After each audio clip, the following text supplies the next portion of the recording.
বন্ধুরা কেমন আছো? যে শরীর খারাপের জন্য 2-3 দিন একদম আসতে পারিনি, তোমাদের সাথে কোনো কথা শেয়ার করতে পারিনি। আজকে গলাও একদম চোট হয়ে আছে, তাও আজকে কিছুটা ঠিক আছে।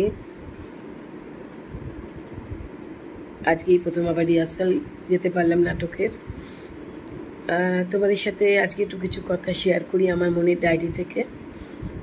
সেটা হচ্ছে আজকে যেটা নিয়ে বলবো সেটা হচ্ছে আবেগ, ভালোবাসা নিয়ে কথা বলেছি। ভালোবাসা আবেগও আমাদের আর একটা অনুভূতি, হৃদয়ের একটা খুব সুন্দর অনুভূতি।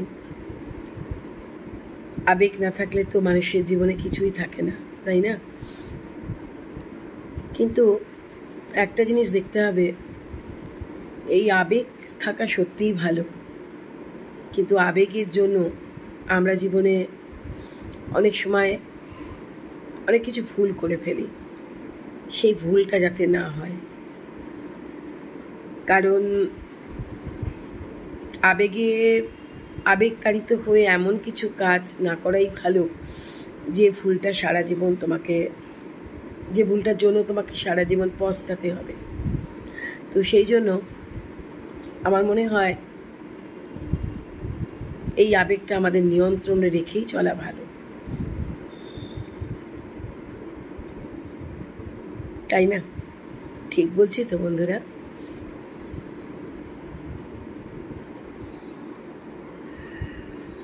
আমি খুব আবেগপ্রবণ, ভীষণ আবেগপ্রবণ।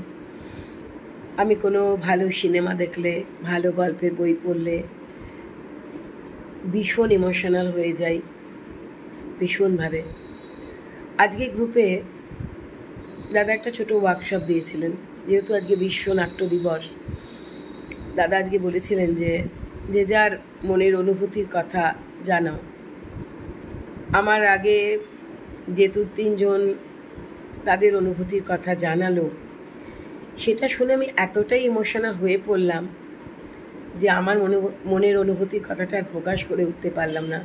সব থেকে বড় কথা, সেগুলো সবটাই সত্য ঘটনা। খুব রিসেন্টলি আমাদের গ্রুপের একজন, আমাদের সহযোদ্ধা বলতে পারো, একজন নাট্যকর্মী চলে গেছেন। দাদা বলেই ডাকতাম, ভীষণ ভীষণ সহযোগিতা করতেন সবাইকে।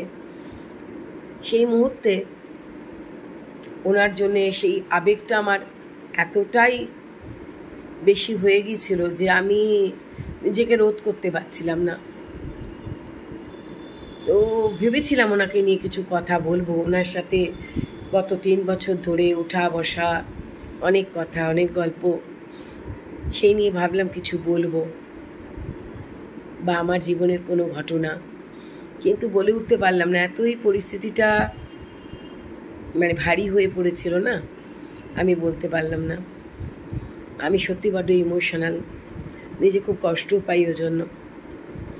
সব কিছু ভীষণভাবে আমি ভীষণ মনের মধ্যে নিয়ে ফেলি, সেগুলো নিয়ে চিন্তা ভাবনা করতে থাকি। যখন সেটা সাকসেস হয় না বা সেখান থেকে খুব আঘাত পাই, ভীষণভাবে কষ্ট পাই। তবে হ্যাঁ, ওভারকাম করতে পারি। ওভারকাম করে নেওয়াই আমার মনে হয় সবারই দরকার, নাহলে তো জীবনে চলার পথটা চলাই যাবে না। তাই হ্যাঁ, আমার যে মনের ডায়েরি থেকে তোমাদের সাথে যে কথা শেয়ার করেছিলাম, তোমরাও আমাকে তোমাদের কথা শেয়ার করেছো কিছু, আমার ভালো লেগেছে। তাই আবারও বলবো, তোমরাও আমার কাছে তোমাদের গল্প পৌঁছে দিও। জীবনের আবেগের বশে তোমাদের জীবনে কতটা ভুল আর কতটা ভালো হয়েছে। আমারও জীবনে তাই, কিছুটা ভালো, কিছুটা মন্দ, সবার জীবনেই হয়তো তাই ঘটে। তবে এইটা খেয়াল রাখতে হবে, ভুলটা যাতে বেশি না হয়ে যায়। ভালোটা নিয়ে চলা যায়, কিন্তু ভুলটা নিয়ে চলা খুব কষ্ট হয়ে যায়।